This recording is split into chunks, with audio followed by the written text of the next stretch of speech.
Right, to be honest with you, I think we've done enough of this game build, and I think you've already created a great working game.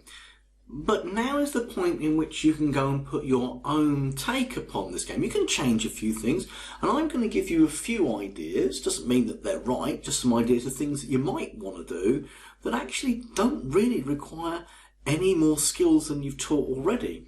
So, for example, we have this thing where if the shark touches the crab, then we know the shark is basically going to lose a life. But maybe we could get him to switch to, back up in costumes here, maybe he can switch to that costume 3 of the shark.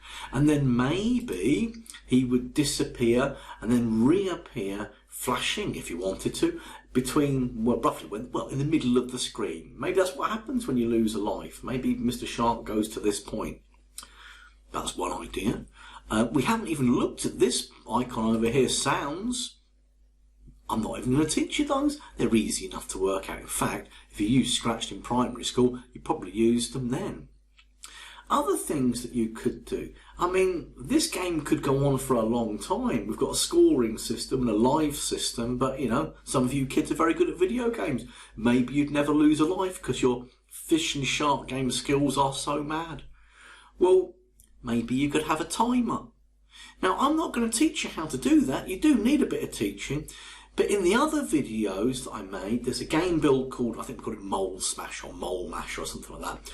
And there's a timer in that one. But the techniques in that video are exactly the same as the ones you would use in this game. So I don't need to remake that video. Just go and watch it in the Mole Smash game. Another thing that you might want to do is when we've got this fish, maybe it's saying change X by 3. Maybe you could introduce random numbers. Maybe you could have the speed as a variable and it might change. I don't know, there's nothing particularly complex about that, but maybe different fish have different speeds. Pick a random number between 1 and, well, whatever you want, 1 and 10. What else could we do? Let me have a think now. I don't know, maybe, it's an idea, maybe we could introduce a puffer fish. And the puffer fish will home in on Mr. Shark. It will slowly move closer and closer to Mr. Shark. And you might be thinking, well, how do I do that?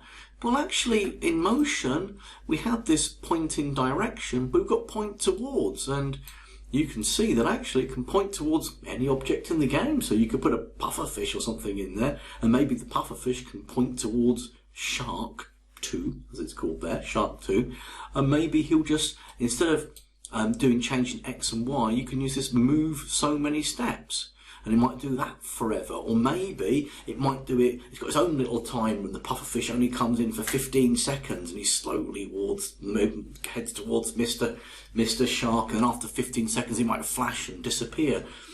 Again, there is nothing new to that, well, apart from the timer bit, you can learn that from Mole Smasher, but you now have the ability, you've got enough skills here that you can go and improve upon what we've made here. So that's it for this game build. I hope you enjoyed it, and good luck with your own interpretation of it.